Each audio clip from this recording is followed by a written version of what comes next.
Mateo 5:3. Mapalad ang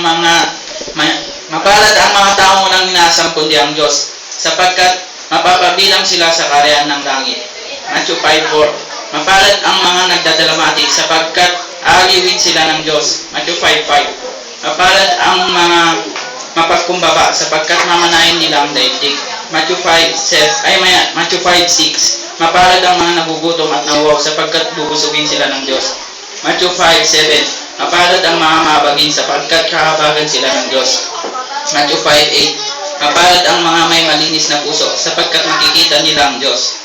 Matthew 5:9. Mapalad ang mga gumagawa ng paraan para sa kapayapaan, sapagkat